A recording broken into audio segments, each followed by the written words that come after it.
Iep, què tal, Quiques? Com esteu? Benvinguts a un nou vídeo del Racó d'en Quico. Una intro espectacular. Dissenyadors de... guionistes de pel·lícules. Amb aquesta superintro que hem fet. Us vull explicar una cosa molt satisfactòria, no? Que m'acaba de venir quan hem vist... Bueno, perquè estem aquí com a un punt alt d'una muntanya, no? I als punts alts de les muntanyes, a vegades els muntanyeros ho sabreu, hi han pots, els pots que fan servir la gent que fa rafting, com aquest d'aquí. I són pots que estan en els punts aquests on tu els obres, estan tancats hermèticament per la pluja i tal, i a dins hi ha llibretes i tal, i tu apuntes «Soy Oriol y he llegado a la cima!»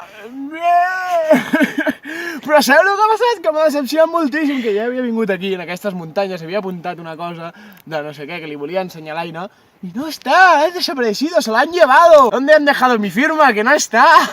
Com veieu, està buit, perquè ho pugueu comprovar. Segur que dic la fabulosa idea d'encetar una nova etapa, no?, per aquesta muntanya, i ja que em porteu una llibreta per casualitat, la veritat, doncs aquí, davant de totes vosaltres, fer res, un breu escrit, de part de totes les Quiques i deixar-lo en aquest pot hermètic, perquè així tota la gent que vingui en aquesta bella muntanya sàpiga el que és la paraula i la veu de les Quiques en representació del Quico, que és el que té el canal, no? La meva superllibreta, mira, això és un dibuix que vaig fer. Tara. M'agrada el perfil. Aquest sóc jo, posaré una foto per aquí, i aquest és el Pol, que també posaré una foto del Pol per aquí.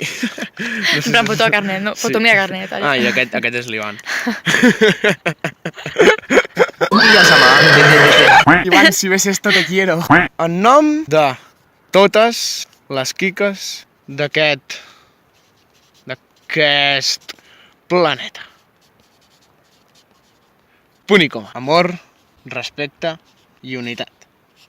I, entre parèntesis, perquè mai falti, que tampoc ve de menys, empatia. A veure si els humans fem cas d'aquests valors, que ja va sent hora. I ja fa falta, perquè si no, aquest món se'n va a la merda. Com sempre s'ha de dir, una cosa que és molt important en els fulls que tu deixes en els pots de les muntanyes és firmar-ho al teu nom. Oriol, Comas, la data, quin dia som? 20, 21, diria. 21. 21? Quasi confirmem, quasi. Quasi? Ja confirmes per mi. Potser són 20, però bueno, és igual. Aquí, una cara somrient, que sempre ho alegra tot, i una firma.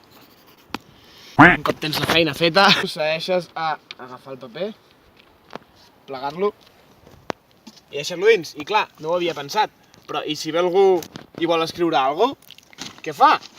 Doncs com que aquí, en aquest canal, som bona gent, el que farem és deixar un full o dos i un llapis perquè la gent pugui escriure el que pensa, ja que no tothom és tan previsor com el Quico i es porta papers i llapisos a la muntanya. Llavors procedirem a deixar el paper blanc a dins i a deixar el llapis que no sé on està.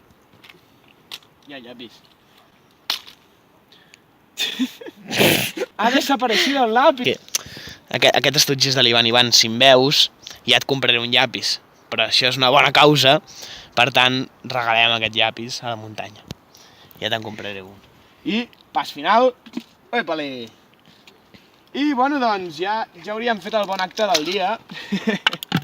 Ho tanquem bé, molt important, perquè no, si plou i tal, no es mulli. Per última cosa, aquí us volia ensenyar una nova espècie de pi, perquè clar, us podria parlar del pi pinyer, com seria aquest d'aquí, però és molt típic, no? Aquest és el pi senyera. I és un nou pi al qual les arrels van directes al fons de la muntanya, d'unes característiques molt particulars. És únic aquest pi, perquè no el trobareu a cap altre lloc, és únic de la pobla d'aquesta muntanya. La seva escorça, apropa't, sisplau, es caracteritza per una capa de pintura d'escorça barrejada de colors blancs, vermells, taronges i blancs. I és una escorça molt rígida, molt... He dit blancs, merda. No volia dir negres, vermells, taronges i blancs.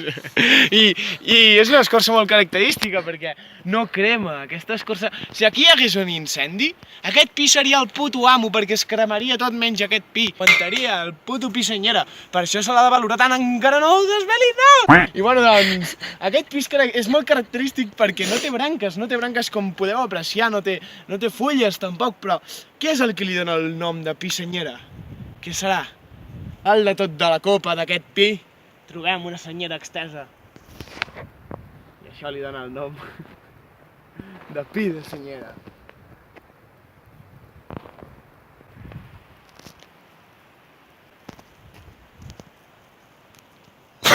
Bueno, i res, i aquí estàvem, que hem pujat aquí.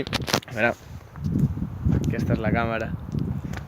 Molt mala càmera, la veritat, no m'agrada gaire. I hem dit, fer un vídeo, i jo, de què? Hòsties, tinc tantes coses a parlar. Doncs sí, era molt important que sapiguéssiu els passos per això, que són molt importants quan aneu a la muntanya, guia bàsica de muntanyero, i també el pi nou que ha sortit, totes les guies de flora i fauna de Catalunya, sisplau, apunteu el nou pi senyera perquè jo m'he comprat una i no sale. Sale el pi negre, el pi roig, el pi pinyer, però no sale el pi senyera.